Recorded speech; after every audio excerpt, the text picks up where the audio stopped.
Entonces, en esta parte de la materia vamos a ver metabolismo integrado, donde se relacionan principalmente con las vías productoras de energía, la obtención de ATP a partir de lípidos y de proteínas. Por eso se dice que es la integración del metabolismo. Entonces, hay tres procesos claves que hay que considerar para analizar esto de integración de metabolismo también, y que no lo hemos visto, y son metabolismos que están relacionados con la glucosa. Entonces, uno es el proceso de glucogenólisis, que es cuando se rompe el glucógeno. Y eso va a suceder cuando en la sangre hay una disminución de glucosa, por distintos motivos, y el hígado va a empezar a romper glucógeno para poner glucosa en circulación. Por lo tanto, la glucogenólisis es un proceso catabólico que va a ocurrir en el citosol de las células. El otro proceso, entonces, bueno, esto lo vimos, ¿no? El otro proceso es la glucogenogénesis, que es la formación de glucógeno. Y esto va a ocurrir cuando hay mucha glucosa circulando en la sangre y obviamente nuestro cuerpo no la elimina. Se supone que todos los requerimientos energéticos están cubiertos, entonces ese exceso de glucosa que anda en la sangre se debe guardar, ¿ya? Conservando esa energía química como glucógeno, ¿ya? Entonces se guarda como glucógeno, y eso es la glucogenogénesis, ¿ya? O incluso, ¿no es cierto?, se puede convertir en lípidos. Y esto es un proceso de síntesis de glucógeno, por lo tanto es anabólico, ¿no? Y el otro proceso es la gluconeogénesis, que ya algo hemos comentado en las clases anteriores, que es el proceso por el cual se sintetiza glucosa a partir de compuestos que no son carbohidratos. O sea, ahí tenemos el glicerol, el lactato y algunos aminoácidos. Bueno, la glucogenólisis, como dije, es un proceso catabólico donde se va a romper el glucógeno. Ocurre en los órganos donde se almacena glucógeno, por lo tanto, en el hígado y en el músculo. También es importante mencionar que es clave este proceso para mantener los niveles de glucosa, especialmente en estados de ayuno o de ejercicio prolongado, y esto es regulado por hormonas. Entonces están las hormonas hiperglicemiantes. Al ser hiperglicemiantes, aumentan, ¿no es cierto?, la glucosa en la sangre. ¿Ya? Entonces eso es importante. Las hormonas hiperglicemiantes aumentan la glucosa en la sangre. En el fondo, activando la glucogenólisis. ¿Ya? Y dentro de estas hormonas hiperglicemiantes está el glucagón, ¿no?, el cortisol, la hormona del crecimiento, la epinefrina, secretada, ¿no es cierto?, por la médula adrenal, pero actúa en el músculo. Eso aparece con otro colorcito. Entonces estas son las hormonas que regulan la glucogenólisis.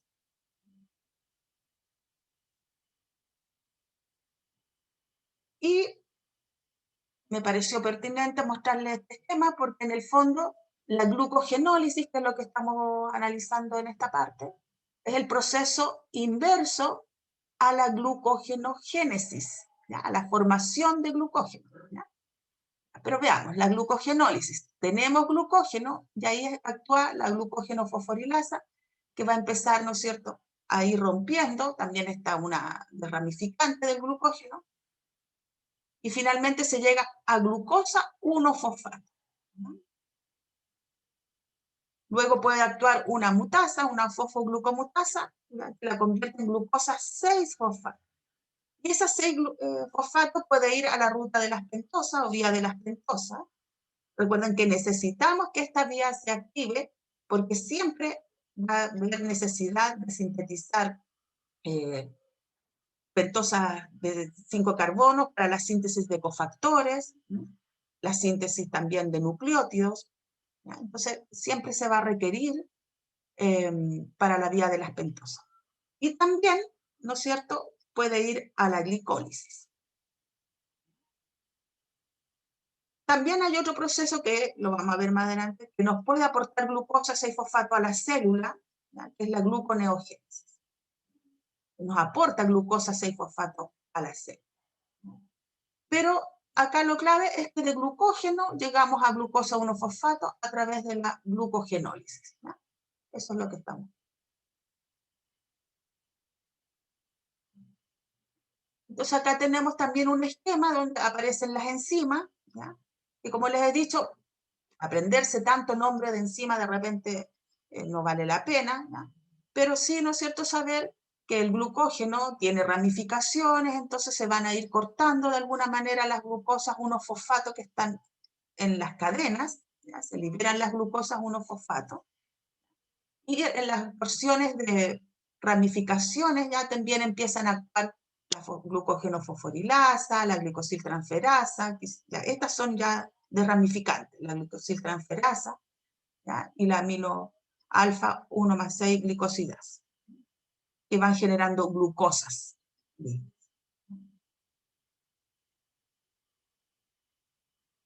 Bueno, entonces, acá también hay otro esquema que está más sintetizado con lo clave de este proceso de la glucogenólisis, ¿no? Que tenemos el glucógeno, que acá aparece como glucosa N, ¿ya? Acá tenemos glucógeno, ¿ya? Y ahí empieza a actuar la glucógeno fosforilasa, que empieza a incorporar fosfatos a las glucosas que se van a ir liberando, y ahí actúa la fosfoglucomutasa, que forma la glucosa 6-fosfato. Esta glucosa 6-fosfato puede ser utilizada, ¿no?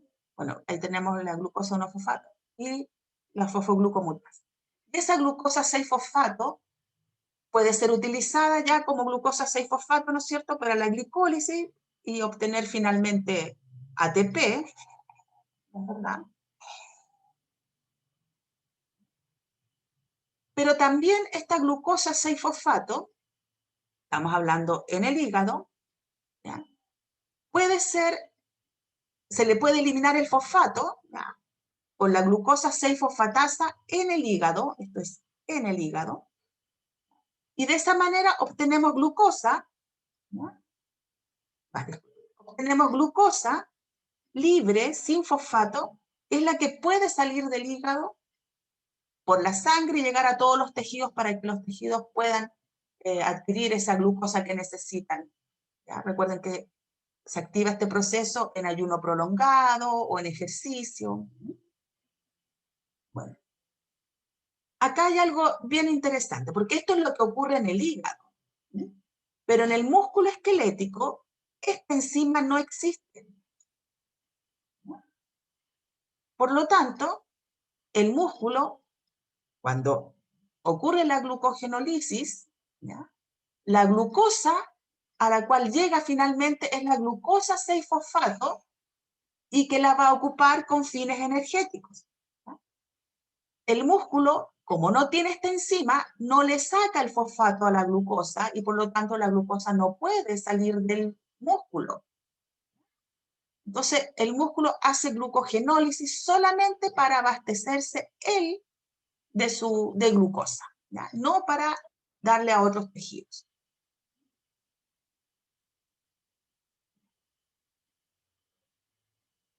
Entonces eso es importante, ¿ya? El hígado es capaz de generar glucosa sin fosfato, porque tiene esta glucosa 6-fosfatasa, y enviarla a todos los tejidos, porque la glucosa no fosforilada puede salir, ¿ya?, por la sangre y ser repartida a todos los tejidos, pero el músculo no. El músculo, toda la glucosa que puede obtener del glucógeno, la usa para sus propios fines.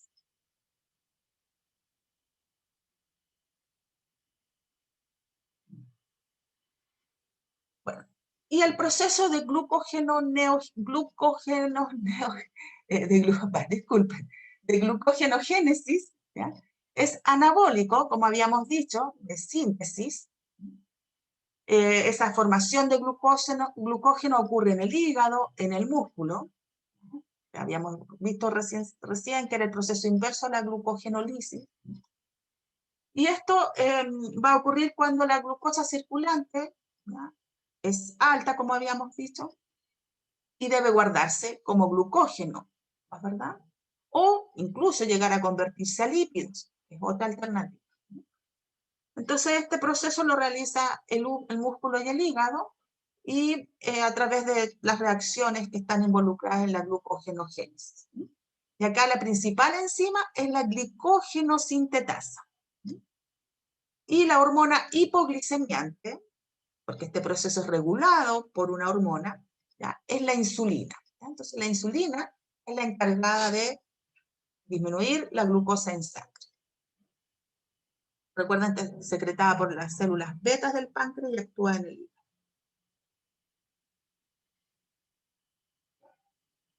Bueno, y acá teníamos este proceso de glucogenogénesis. Entonces también hay enzimas ramificantes del glucógeno, la glucogenosintetasa, ¿no es cierto? La UDP, glucosa pirofosforilasa. Entonces acá vamos a ver un esquema como reducido, pero como les digo acá, lo clave es que se sintetiza glucógeno, ¿no?, a partir de la glucosa 1-fosfato. Entonces, tenemos la glucosa 6-fosfato en el músculo y en el hígado, se transforma en glucosa 1-fosfato, y esta es la que va a ser destinada, ¿no es cierto?, a la síntesis de glucógeno. Ahí actúa una UDP glucosa pirofosforilasa, ¿no?, que utiliza como cofactor el UTP, así como el GTP o el ATP, este es UTP. Se utiliza para empezar a formar el glucógeno. Y acá la enzima principal es la glucogenosintetasa.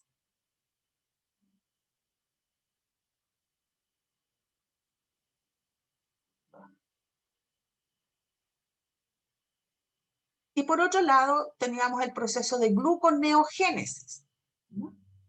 En este proceso se sintetiza glucosa a partir de compuestos que no son carbohidratos. Ya habíamos hablado del glicerol, el lactato, bueno, el piruvato, que en el fondo también es de aminoácidos. ¿Ya?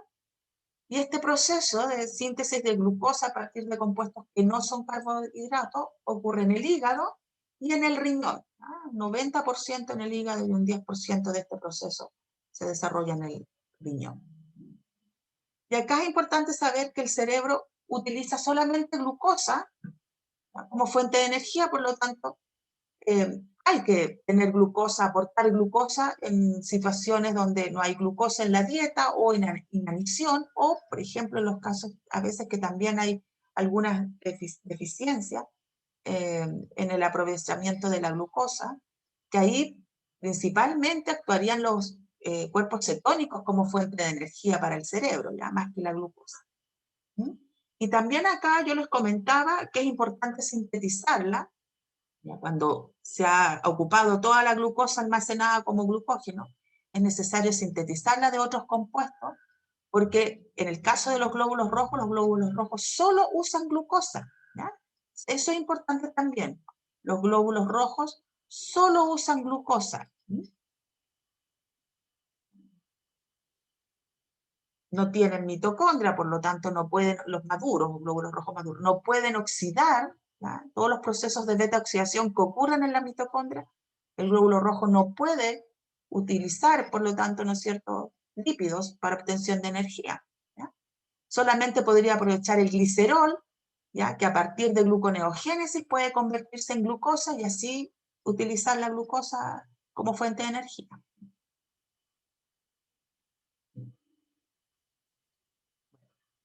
Y acá tenemos el esquema, ¿ya?, que también habíamos comentado que la glicólisis es como el esquema, la reacción inversa de la gluconeogénesis. ¿Ya? Hay algunos compuestos intermediarios en común, algunas enzimas también en común, pero hay otras que son clave en cada uno de los procesos, ¿no?, y que son las que regulan estas vías. ¿No? Habíamos visto que en el caso de la glicólisis, la enzima que es regulada es la hexoquinasa, ¿verdad?, que se inhibe por glucosa 6-fosfato, que es su producto, y se activa por fosfato. En el caso de la fosfofructoquinasa, dijimos que se inhibía por ATP, citrato, disminución de pH. ¿Ya? ¿Por qué? Porque si hay suficiente ATP, se debe detener la glicólisis, ¿no? Y se activa cuando no hay suficiente ATP, y por lo tanto el AMP es un activador, y la fructosa 2,6 bifosfato que yo les comentaba, que es como una molécula señal.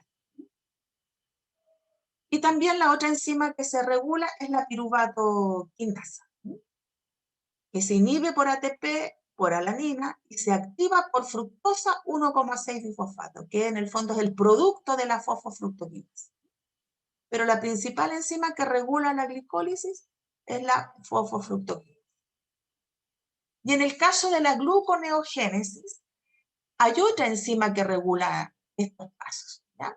Está la fructosa 1,6 bifosfatasa, que está como al nivel, ¿ya? Estas dos enzimas, la fosfofructoquinasa y la fructosa 1,6 bifosfatasa, son enzimas que regulan estas vías, ambas vías, ¿ya? Y están en el mismo nivel. En el caso de la fructosa 1,6 bifosfatasa, es inhibida por la fructosa 2,6 bifosfato. Recuerden que esa actúa acá en la glicólisis activándola, y acá actúa como inhibidor. Y también como inhibidor el AMP, en el fondo los que son activadores de la fosfofructoquinasa actúan como inhibidores de la fructosa 1,6 bifosfatasa. Y el citrato también actúa como un activador en este caso. En el caso de la fosfofructoquinasa actúa como un inhibidor. Estas son las moléculas que se han descrito que tienen relación como reguladores de la enzima fructosa 1,6 bifosfatasa. Y hay otras dos enzimas que también regulan la gluconeogénesis, que es la fosfenol piruvato carboxiquinasa, que es inhibida por ADP, que en el fondo el ADP es un indicador de que hay bajo ATP. Entonces se activa la glicólisis, ¿no es cierto? Y también se regula la piruvato carboxilasa, que es otra enzima que está acá en un pasito que hay entre el piruvato, oxaloacetato y fosfenolpiruvato, que lo vamos a ver más adelante. Y esta enzima es activada por acetilcoenzima A e inhibida por ADP. En el fondo, ¿no es cierto? Acá todo lo que es ADP, el ADP, ¿no es cierto? Y el AMP, que son indicadores de que hay bajo ATP, inhiben la gluconeogénesis y activan la glicólisis. ¿Ya? Y las otras moléculas que regulan la gluconeogénesis, bueno, habíamos dicho que es la fructosa 2,6 bifosfatasa, el citrato y el acetil. En el caso del citrato y el acetil activan esta vía. Si uno se pone a analizar el citrato, ¿no es cierto? Si llega a las células porque se están utilizando las grasas. El acetil también, ¿no es cierto? Que es en el fondo parte del citrato, pero también puede ser de aminoácidos. Pero vamos a ir viéndolo en la siguiente diapositiva. Bien. En el caso de la regulación de la exoquinasa, que también lo habíamos comentado en su momento, pero igual ahora lo volvemos a ver con más detalle, dijimos que era una enzima inhibida por glucosa 6-fosfato, que en el fondo es el producto de la exoquinasa.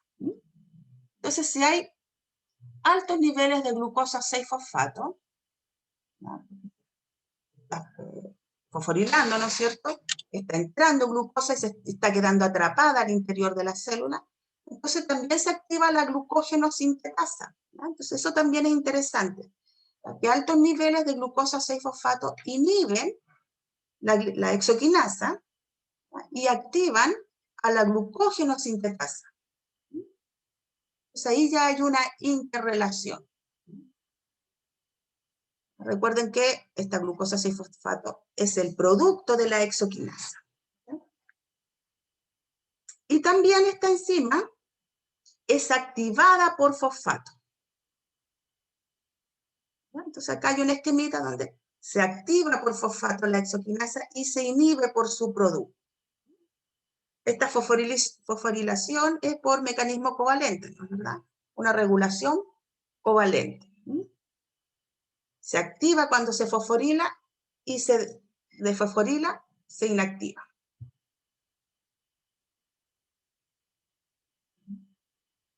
Si tienen consultas me van preguntando.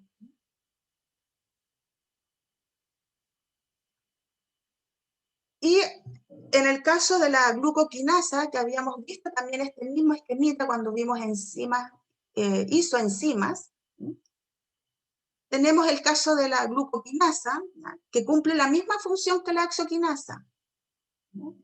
La misma reacción, fosforilan glucosa. ¿Ya? La glucoquinasa lo hace en el hígado, la hexoquinasa en todo el resto de las células. Entonces estas son isoenzimas, ¿ya? Que catalizan la misma reacción, pero tienen distintos parámetros cinéticos, distinta velocidad máxima, distinto km, distinta afinidad por el sustrato.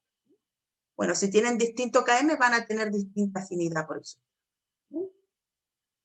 En la hexoquinasa, como que logra la saturación antes que la glucoquinasa, ¿no es verdad? Por eso, en el fondo, si uno ve el gráfico, la hexoquinasa empieza a atrapar más rápidamente glucosa en la célula hasta que de algún modo se detiene. Claro, porque la misma glucosa 6-fosfato actúa como inhibidor de la hexoquinasa, entonces si ya atrapó toda la glucosa, se va a detener la hexoquinasa, porque ya está formando mucha glucosa 6-fosfato. En cambio, la glucoquinasa ven que puede seguir incorporando glucosa en el hígado, ¿no? Y eso es porque en el fondo la glucoquinasa no es regulada, ¿no? Lo vamos a ver ahora con los KM, ¿no? Entonces, la hexoquinasa es una enzima alostérica que está presente en todos los tejidos y no solamente fosforila glucosa, sino que también manosa y fructosa. Es regulada y tiene un km de 0,1 milimolar, que vamos a decir que es alta afinidad con respecto a la glucoquinasa. ¿Ya? A ver, me voy a adelantar. Porque en el caso de la glucoquinasa es 10 milimolar. ¿Ya? Entonces, ahí es baja afinidad respecto a la hexoquinasa, que era 0,1 milimolar. ¿Ya? Entonces, esta como es 0,1, tiene alta afinidad respecto a la glucoquinasa. ¿Ya? Pero estábamos diciendo que la hexoquinasa es regular. Esta enzima ¿ya? Se regula dependiendo de las concentraciones relativas de glucosa en el exterior de la célula y glucosa en el interior de la célula, ¿no? Obviamente, si es mayor el contenido de glucosa, glucosa 6-fosfato en el interior de la célula, esta enzima se va a detener, ¿ya? Pero si es mayor la glucosa al exterior, ella va a seguir incorporando, en relación a la glucosa 6-fosfato, va a seguir incorporando glucosa, ¿no? Entonces, una relación entre glucosa y glucosa 6-fosfato. Si esta relación, ¿no es cierto?, es mayor, va a seguir activa la enzima, ¿no? Bueno, y al aumentar la glucosa en sangre, bueno, acá dice, al aumentar la glucosa en sangre, la actividad de esta enzima se incrementa. Y al disminuir los niveles de glucosa en sangre, que sería en el caso en que la glucosa, ¿no es cierto?, en el exterior, vamos a poner en el exterior, con la glucosa 6-fosfato en el interior, y así esta relación disminuye, ¿no es cierto? Es porque está aumentando la glucosa 6-fosfato y por lo tanto ese compuesto está actuando como inhibidor de la hexoquinasa.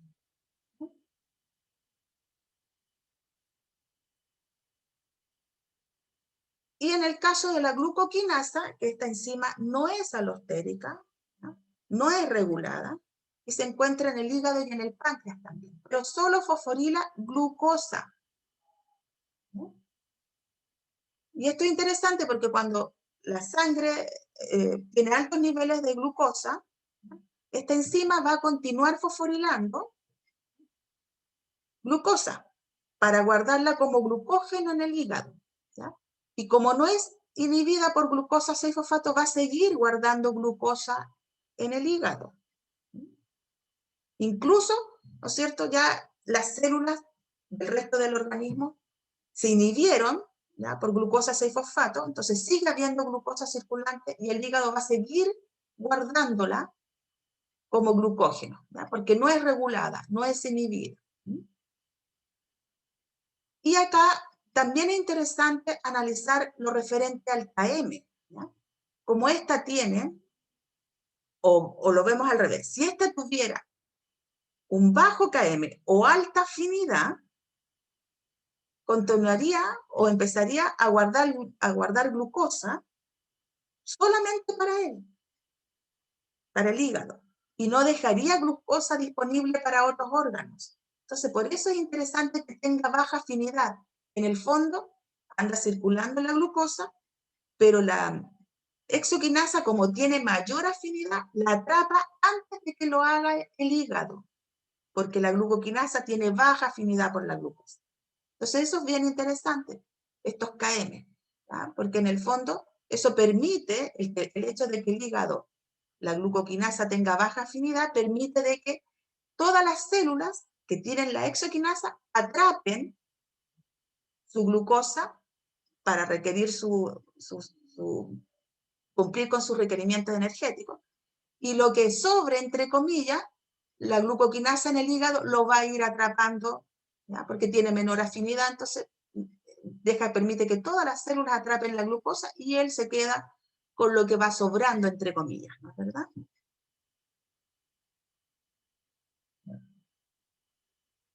¿Ya? Y bueno, y eso es clave, ¿no es cierto? Porque hay que pensar que después de las comidas, la glucosa llega al hígado antes que a otros tejidos. Entonces el hígado podría atrapar toda la glucosa, pero no lo hace. Por este hecho de que tienen un KM de baja afinidad, la glucoquinasa en el hígado.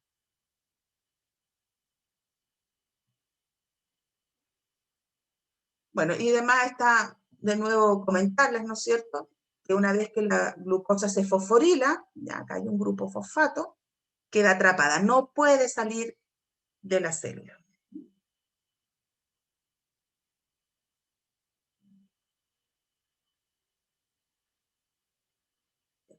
Ahora, con respecto a la regulación de la fructosa 1,6 bifosfatasa, está en la vía gluconeogénica, que en el fondo acá el compuesto que se forma, ¿no es cierto?, que es la fructosa 2,6 fosfato, actúa como una molécula señal, ¿ya? Entonces vamos a ver, hay alguien que está haciendo una consulta.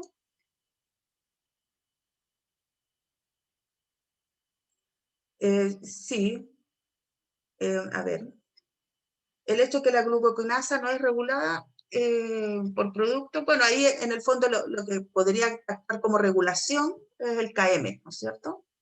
No es en el fondo una regulación en sí, pero es un parámetro, ¿no es cierto?, que en el fondo regula a que el organismo pueda, primero sus células captar la glucosa y después el hígado captar la que sobra, entre comillas, ¿ya? La que no fue utilizada por la célula.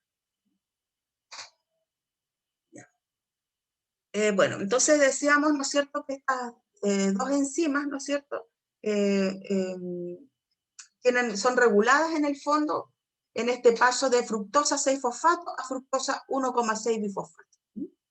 Las dos enzimas están participando en ese paso específico, pasar de fructosa 6-fosfato a fructosa 1,6 bifosfato. Que lo vimos en la glicólisis, pero también es un paso que ocurre en la gluconeogénesis. O sea, acá hay que recordar, ¿no es cierto?, que si hay mucho AMP, eso quiere decir que hay bajo ATP, ¿no es cierto?, o que la carga energética es baja, se requiere sintetizar ATP, y por lo tanto se activa la glicólisis, ya que es lo que habíamos comentado hace un ratito, se activa la glicólisis. Por otro lado, acá, entre el AMP y el citrato, se da una regulación. ¿Qué quiere decir? Que cuando la relación AMP-citrato es baja, ahí la carga energética es alta, porque si es bajo el AMP, quiere decir que hay alto ATP, ¿no es cierto? Esto en el fondo, entre comillas, indica que es alto el ATP, ¿ya? Este punto. Entonces, si esta relación hay bajo AMP y alto citrato, eso quiere decir que la carga energética es alta. ¿Ya? Esto. Que hay alto nivel de ATP. ¿Ya? Por lo tanto, ahí va a ocurrir una desconexión de la glicólisis. Se va a activar la gluconeogénesis. ¿Ya? Estas ambas enzimas, la fosfofructoquinasa, ¿ya? La fosfofructoquinasa y la fructosa 1,6 bifosfatasa, ambas enzimas son reguladas en el hígado por esta molécula señal que habíamos hablado, la fructosa 2,6 bifosfato. ¿Ya? En el caso de la fosfofructoquinasa actúa como un activador, ¿ya? Acá actúa como activador, y en el caso de la fructosa 1,6 bifosfatasa, ahí actúa como un inhibidor. ¿Ya? Entonces es activador alostérico de la fructosa, fosfofructoquinasa junto con el AMP, ¿ya? Lo que habíamos mostrado acá, ¿ya? Y es un inhibidor de la fructosa 1-bifosfatasa, ¿ya? Lo que habíamos mostrado acá. Este compuesto.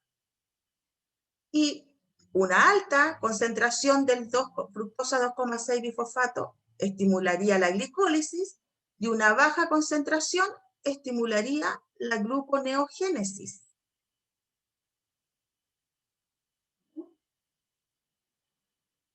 Se dice que todo este proceso de gluconeogénesis, ¿ya? En el hígado se activa entre 10 a 18 horas de ayuno.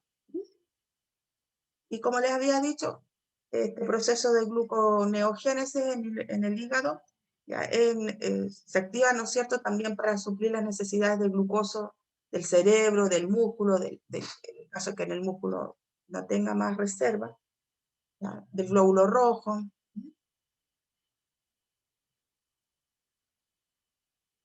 Yo creo que ahí no hay tanta complicación. Pero esta fructosa 2,6 bifosfato, ¿cómo aparece? ¿Ya? Que fue una de las preguntas que surgió en algún momento. ¿Ya? Yo les había dicho que es una molécula señal, y esta fructosa 2,6 bifosfato es la concentración, la cantidad de ella en la célula va a depender de la acción de dos enzimas. ¿No? Por un lado, de la síntesis, que lo hace la fosfofructoquinasa 2. ¿No? O sea, tenemos la fosfofructoquinasa, ¿ya? Y hay otra enzima ahí, que es la fosfofructoquinasa 2. ¿Ya? Vamos a ver cómo lo puedo anotar. Fosfofructoquinasa 2. ¿Ya? Y también está la fructosa 1,6 bifosfatasa 2. ¿Ya? Acá también existe la versión 2. ¿Ya? Fructosa bifosfatasa 2. ¿Ya? Entonces, estas son enzimas bifuncionales. ¿Sí? En un caso, la fructosa fosfofructoquinasa 2 cataliza la síntesis de la fructosa 2,6 bifosfato, y la bifosfatasa 2 cataliza la degradación de la fructosa 2,6 bifosfato, ¿ya? De esta molécula señal. Entonces, por un lado, ¿no es cierto?, dijimos que altos niveles de fructosa 2,6 bifosfato activa la glicólisis, inhibe la gluconeogénesis, y bajos niveles activa la gluconeogénesis e inhibe la glicólisis. ¿Ya? Entonces, estas enzimas, las versiones 2, en el caso, ¿no es cierto?, de la fructosa 6-fosfato, que es el compuesto que viene de la acción, ¿no es cierto?, de las enzimas de la glicólisis, por un lado, la fosfofructoquinasa va a sintetizar fructosa 1,6 bifosfato para la glicólisis, y paralelamente la fructosa fosfofructoquinasa 2 va a sintetizar fructosa 2,6 bifosfato. ¿No? Se va a empezar a sintetizar. Mientras exista esta fosfofructoquinasa, estén las dos activas, ¿no?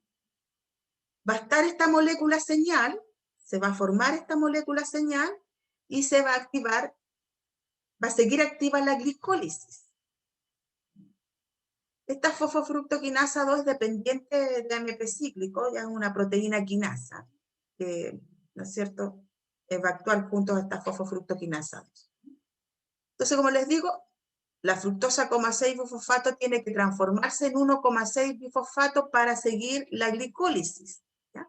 Pero paralelamente está la fosfofructoquinasa 2, que va a estar sintetizando esta molécula señal, lo que va a indicar que siga activa la glicólisis. Y por otro lado, ¿no es cierto?, puede ocurrir que la fructosa bifosfatasa 2 esté sacándole el grupo fosfato a la fructosa 2,6 bifosfato para generar la fructosa 6 bifosfato. ¿Ya? Y se vuelve a cumplir este ciclo y se sigue sintetizando fructosa 2,6 bifosfato en el caso de que siga la glicólisis. ¿Ya? En el caso que no siga la glicólisis, bueno, van a haber otros compuestos que van a actuar como inhibidores de esta enzima, ¿no es verdad? Entonces, al detenerse, se va a producir, ¿no es cierto?, una disminución de esta fructosa 2,6 bifosfato, ¿ya? Y se va a iniciar todo el proceso de gluconeogénesis, ¿ya? Esto hay que repasarlo un poquito más. Igual cuesta un poco entenderlo, pero este es el ciclo, se habla de ciclo futilo, ciclo del sustrato, que se realiza para que se forme esta molécula señal. ¿No? Entonces, mientras se forma esta molécula señal, se va a activar la glicólisis, y esta molécula señal, bueno, actúa como activador de la glicólisis y como inhibidor de la gluconeogénesis.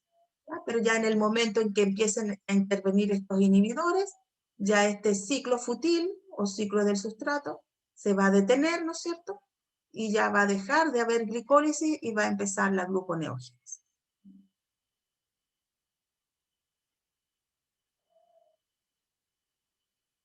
Bueno. Y la última enzima que regula la gluconeogénesis y bueno, y también la parte de glicólisis, es las que participan, las enzimas que participan en la conversión del fosfenolpiruvato a piruvato, ¿ya? Que es la última reacción en el caso específico de la glicólisis, ¿ya? ¿Ya? Porque en el caso de la gluconeogénesis hay otras enzimas, ¿ya?, que participan, hay dos enzimas que participan, en cambio acá solamente la piruvatoquinasa, ¿ya? Entonces en el caso de la glicólisis habíamos dicho que se inhibe por ATP, por alanina, y se activa por fructosa 1,6 bifosfato. Entonces acá es interesante solamente comentar que acá, en el fondo, estos procesos son regulados por la carga energética. O sea, si hay alto ATP, va a disminuir la glicólisis, ¿no? En este caso, ¿no es cierto?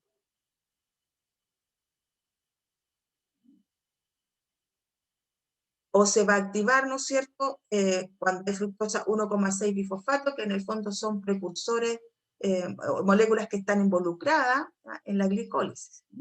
En el caso de la gluconeogénesis, ¿no es cierto?, los que activan esta vía son en el fondo precursores que se van a utilizar para la síntesis de glucosa, como por ejemplo el acetil.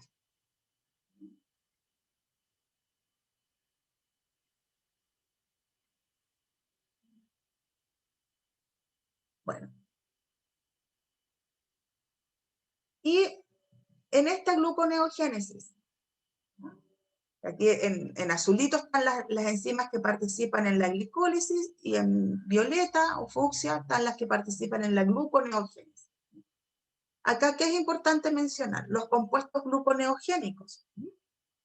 Tenemos compuestos gluconeogénicos, el glicerol, algunos aminoácidos, el lactato y otros aminoácidos, ¿no? O sea, acá es interesante ver que el glicerol entra como dihidroxiacetona fosfato a la ruta gluconeogénica. Algunos aminoácidos pueden entrar como oxaloacetato o como piruvato, y el lactato puede entrar como piruvato. ¿Ya?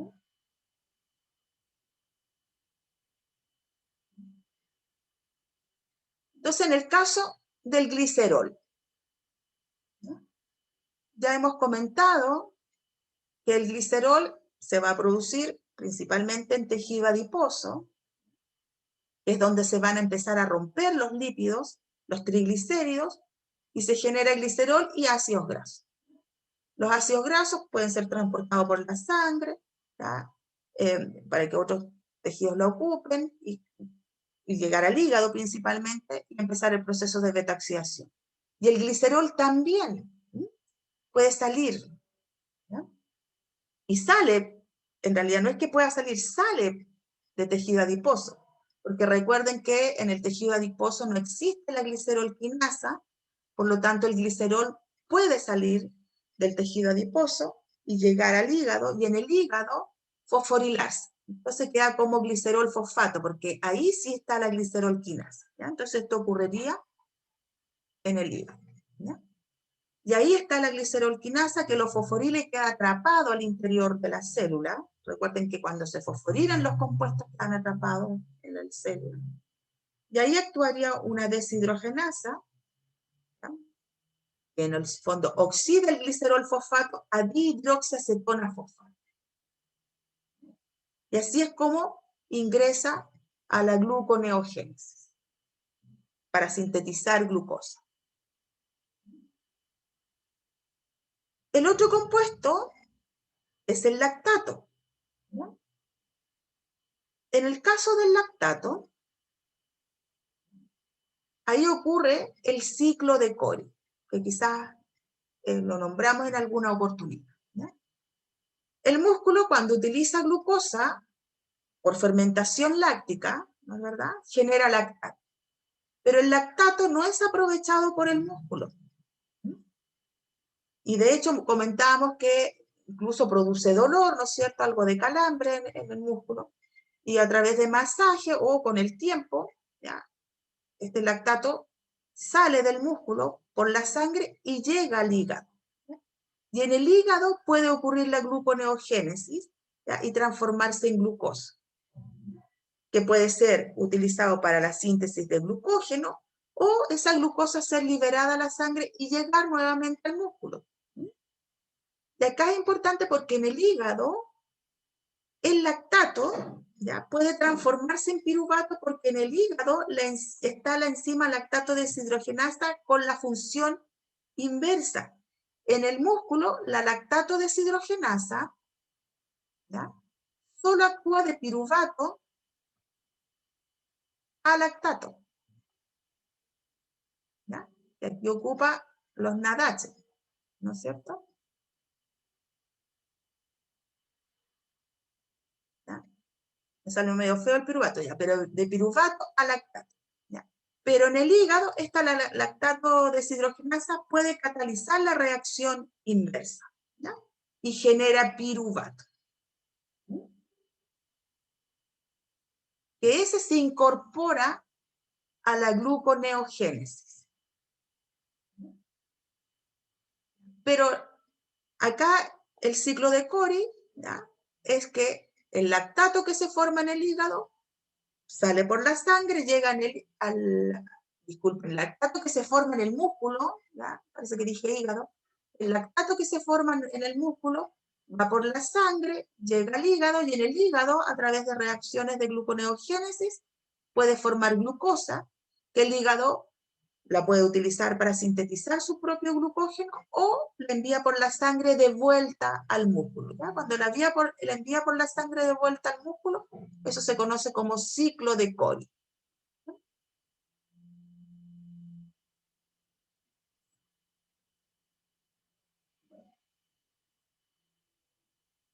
Y también se puede obtener glucosa a partir de algunos aminoácidos como el oxaloacetato, ¿ya? Disculpe, a partir de algunos aminoácidos entran como oxaloacetato.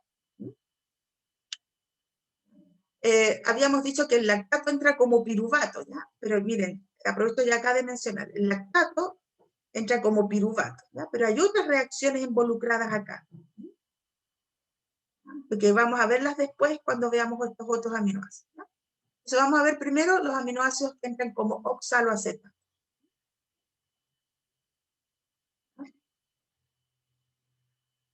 Entonces, vamos a ver los dos, creo. Dijimos que los aminoácidos, ¿no es verdad?, a través de reacciones de transaminación, como en el caso de la alanina principalmente, se convierten en piruvato, y este piruvato puede seguir acetil, ciclo de Krebs, obtener ATP, o a la lipogénesis, síntesis de ácidos grasos, o a la gluconeogénesis, que es lo que estamos viendo ahora. Entonces ese piruvato, ¿no?, puede entrar a la gluconeogénesis como piruvato. En el caso del aspartato, que es otro aminoácido, también por reacciones de transaminación, puede convertirse en oxaloacetato, y el oxaloacetato ingresar al ciclo de Krebs o a gluconeogénesis, ¿ya?, que es lo que estamos viendo ahora. Entonces, en el fondo, el oxaloacetato y el piruvato, ¿ya?, de piruvato, y este oxaloacetato proveniente de aminoácidos, son los que van a ser utilizados para gluconeogénesis. Y aquí viene lo interesante, ¿ya? En este caso, el piruvato que se puede formar, miren, tanto a partir de lactato como de aminoácidos en general, ¿ya? Entonces, ese piruvato, que lo tenemos acá, ¿ya?, entra a la mitocondria, pero recuerden, acá estamos con fines gluconeogénicos, no con síntesis de ATP, entonces ese piruvato no pasa a acetilcoenzima, ¿ya?, porque están detenidas todas las reacciones, ¿ya?, de síntesis de ATP, ¿ya?, porque lo que se quiere es sintetizar glucosa. Entonces el piruvato entra a la mitocondria, y en la mitocondria actúa la piruvato carboxilasa, ¿ya?, que son enzimas que participan en la gluconeogénesis de alguna manera, ¿ya? Y esa piruvato carboxilasa lo descarboxila, o sea, lo carboxila, ¿ya?, porque el piruvato tiene 3 carbonos, ¿no es verdad? Forma el oxaloacetato, que tiene 4 carbonos. Ese oxaloacetato se oxida y forma el malato, que tiene 4 carbonos también. Y ese malato, eso lo cataliza una malato deshidrogenasa mitocondrial. Y ese malato sale de la mitocondria y con una malato deshidrogenasa citosólica, que también la habíamos visto en otros metabolismos, en el metabolismo de síntesis de ácidos grasos, ese malato se reduce a oxaloacetato, que sigue teniendo 4 carbonos, y ahí actúa la fosfenolpiruvato carboxiquinasa, que es dependiente de GTP, y forma el fosfenolpiruvato, que tiene 3 carbonos. Y es finalmente el fosfenolpiruvato el que empieza la ruta gluconeogénica, ¿ya? Lo mismo ocurre con el oxaloacetato que vimos de los aminoácidos, ¿ya? Entonces, en el caso de alanina, ¿no es cierto?, dijimos que alanina se podía convertir en piruvato. El lactato también dijimos que se podía convertir en piruvato. Y que esto era del ciclo de Cori, ¿no es verdad? Y la arginina, si no me equivoco. No, no es la arginina, el aspartato. Ay, el aspartato, la arginina, nada que ver acá. Dejen borrar.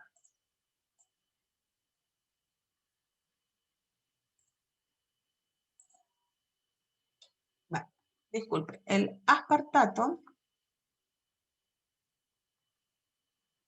también se puede convertir en oxaloacetato, ¿no? Entonces, en el caso del oxaloacetato, el oxaloacetato, ¿no es cierto?, le ocurre esta reacción que vimos acá, que ocurre ya en el citosol nada más. Esto ocurre en el citosol o citoplasma, ¿no? El oxaloacetato se descarboxila a través de la fosfenolpiruvato carboxiquinasa, ¿ya? Y se forma el fosfenolpiruvato, que es el compuesto que entra en la gluconeogénesis. ¿No? Y en el caso de la alanina y el lactato que se convierten en piruvato, este piruvato ocurre toda una transformación donde participan enzimas de la mitocondria. ¿Ya? De piruvato a oxalacetato, a malato, el malato es el que sale y de ahí se convierte en oxalacetato y ocurre la reacción del exitoso. Entonces acá, en el fondo, todos estos compuestos de alguna manera deben convertirse en fosfenolpiruvato para entrar a la ruta gluconeogénica. ¿Ya? En el caso del glicerol se convierte a dihidroxiacetona para entrar a la ruta gluconeogénica. ¿No?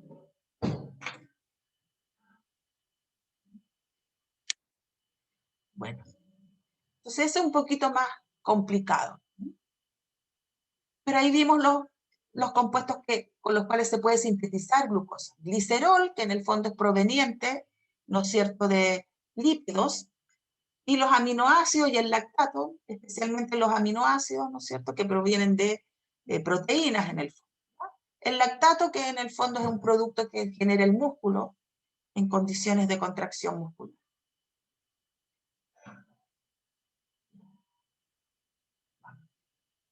Y por último, acá tenemos un esquema que si bien puede que salgan cosas, puede que falten también. ¿Ya? O sea, acá tenemos, ¿no es cierto?, que de la sangre puede llegar al hígado, vemos en el hígado específicamente, fructosa, ¿ya? Por ejemplo, ¿ya? Que se va a convertir en glucosa 6-fosfato, y esa glucosa 6-fosfato puede seguir la ruta gluconeogénica, o sea, disculpe, la glicólisis, ¿no es cierto?, con fines energéticos. ¿Ya? Entonces esa glucosa, ¿no es cierto?, que ingresó acá, puede seguir por un lado la glicólisis con fines energéticos para obtener ATP, vamos a poner acá, para obtener ATP finalmente, ¿no es verdad? Esa glucosa también puede ser aportada desde el glucógeno a través de la glucogenólisis, ¿ya? También en caso de mucha glucosa en la sangre, puede ir a la glucogenogénesis, es el paso inverso, ¿no es verdad? De ahí van revisando. Me está quedando muy feo esas rayas que estoy haciendo, pero es que quiero de alguna manera marcarlo. Vamos a ver.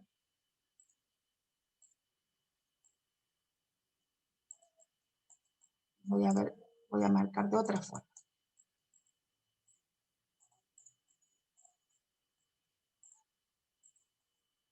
Vamos a ver si puedo marcar de otra forma.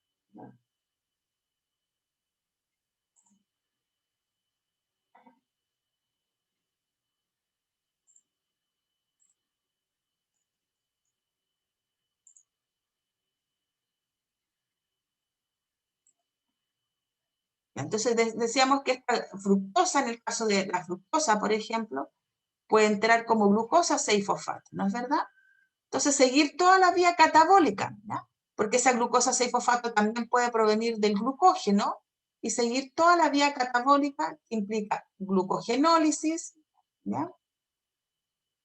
Glicólisis o glucólisis, ¿ya? Acá la reacción de enlace, ¿no es verdad? Ciclo de Krebs, y obtener finalmente lo que habíamos comentado, ¿no es verdad? De acá se obtiene finalmente ATP.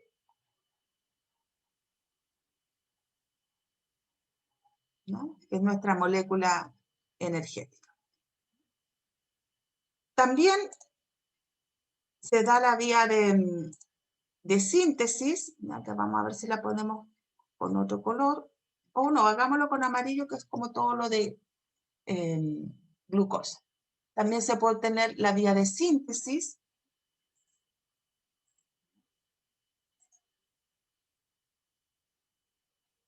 ¿ya? Que se transforma la glucosa 6-fosfato en 1-fosfato e ir a glucogenólisis. genogénesis. Eso por un lado. En el caso de los aminoácidos, que lo vamos a hacer con otro colorcito, a ver si logramos. Los aminoácidos también habíamos visto que pueden generar piruvato, ¿no es verdad? Oxaloacetato. Y estos, de alguna manera, ¿no es cierto?, en el caso que entren con fines energéticos, seguirían, ¿no es cierto?, hacia ciclo de Krebs, ¿ya? Y en el caso que vayan a la síntesis de glucosa, pueden ir, ¿no es cierto?, hacia piruvato. También quizás acá habría que hacer otra flechita, pero ir a la gluconeogénesis, ¿no? Entonces los aminoácidos pueden ir a gluconeogénesis por piruvato, pero también como oxaloacetato. Entonces quizás acá habría que hacer una rayita para el otro lado, ¿ya? Como les digo, muchas veces los esquemas no están completos, entonces uno tiene que ir rearmando, ¿ya? Entonces ahí sería como utilización para gluconeogénesis, formar glucosa. Entonces, por un lado, con fines energéticos, ¿ya? Hacia acá abajo, con fines energéticos, aminoácidos, principalmente lo que habíamos visto como que ocurren reacciones de transaminación, se desaminan, ¿no es verdad? Pierden el grupo amino, por lo tanto son los esqueletos carbonados que entran al ciclo de Krebs, ¿ya? Entonces acá uno podría hacer incluso una flechita para allá, que son los cetoácidos, en que uno puede ir arreglando en el fondo estos esquemas, porque acá podríamos poner que son los cetoácidos que podrían entrar con fines energéticos, ¿ya? Y todo lo que tiene relación con el ciclo de la urea, la eliminación del nitrógeno, el grupo amino. Entonces, por reacciones de desaminación, ¿ya? De transaminación, ¿no es cierto? Esta flechita debería haber ido para el otro lado más que para este lado. Entonces ahí tenemos algo. Y también en el caso de la beta de los lípidos, ¿ya? Igual, como les digo, se puede seguir discutiendo estos dibujitos. Veíamos la beta oxidación de los ácidos grasos, ¿ya? En el caso de la beta oxidación de los ácidos grasos, esta flechita no debería ir para ese lado, a mi gusto, ¿ya? O esto podría ser lipogénesis,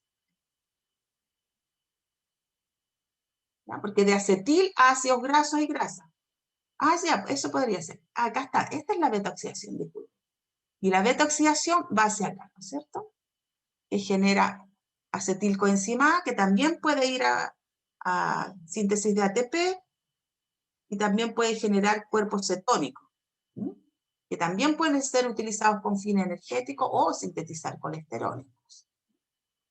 Y en el caso del lactato, ¿no es cierto? Piruvato puede ir al lactato, lo que ocurriría para síntesis de ATP, también la fermentación láctica, pero la reacción inversa, ¿no es cierto?, nos podría llevar a piruvato e ir a gluconeogénesis. Entonces ahí uno podría ir agregando, traten ustedes, ya esto es una representación general, traten ustedes de hacerse un esquema que abarque todos los procesos de forma secuencial. Yo encontré que lo encontré más o menos relativamente completo, pero igual hay cosas que uno podría incorporar, por ejemplo acá la lipogénesis, ¿no es cierto? Y el ciclo que habíamos visto, ¿no es verdad? Habíamos analizado también en clases anteriores de cómo se utilizan proteínas, azúcares y lípidos con fines energéticos, ¿ya? Y algunas interconexiones, para que lo analicen, lo revisen. Esto es lo que tiene interesante, que acá aparece el transporte de electrones y fosforilación oxidativa con síntesis de ATP. Pero acá uno igual podría ver también, en este caso, las vías de síntesis que hemos estado viendo, que es en el fondo las inversas, ¿no? Ya, chiquillos. ¿Ya? Como les digo, este último y el anterior traten de analizarlo o hacerse ustedes sus propios esquemas. Eso me gustaría que de repente los revisaran, pudiesen trabajar en elaborar ustedes sus propios esquemas donde aparezcan estas vías que hemos estudiado hasta ahora. Como les digo, esta presentación de hoy día tiene relación con la integración, ¿ya?, de otras moléculas en las vías metabólicas y quizás aclarar un poco todo lo que hemos visto también anteriormente. ¿Hay alguna consulta, chiquillos?